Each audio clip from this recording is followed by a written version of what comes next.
In this video, I will show you how to do a straddle handstand on silk. We start inverting between your fabrics and crochet both legs. I'm going to cross my ankles for additional security. Then I'm going to take one fabric at a time over my shoulder and around my arm into my hand. I'm going to talk about that more later.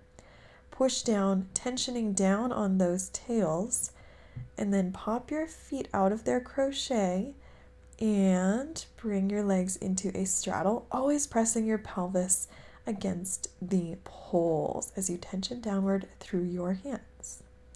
I'll add in one more trick here. Crochet one leg and let the other one extend behind you for a pretty shape with the leg straight and or bent. Then you're going to replace that leg in its crochet and unravel one hand at a time. Keep tension on your tails until you can reach up to your thighs and you can straddle out. All right, we will look at it again and in more detail. At first, when you learn this skill, it can be a little bit disorienting about where your body parts are and what direction they're going, so practice very close to the ground and with your coach. So we've got both legs crocheted, and then I am taking my tail of my right arm and I'm using my left hand to wrap it around my bicep, my forearm, and then around into my grip. And then you can use that hand to help you do the other side as well. So the wrapping pattern matters. You want it to go bicep, forearm, hand.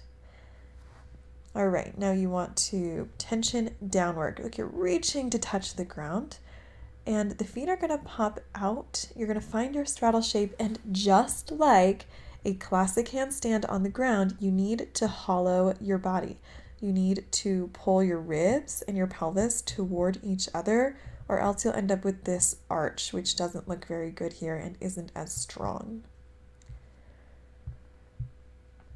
For the next pose, which is totally optional but quite easy, and I super recommend it, is crochet just one leg and let the other leg rotate and come behind you. So you've got this really awesome shape.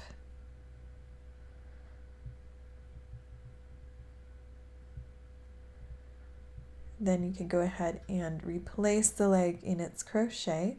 This next part can be a little finicky. It's another reason to do it close to the ground. You're going to unravel one arm at a time. Use the free hand to hold tension on both tails. So this is all very careful.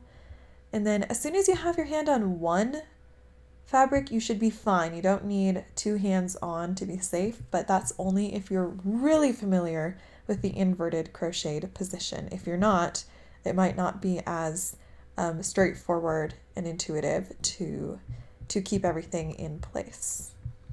All right, so I hope that was clear. Have fun with your handstand. Super fun skill.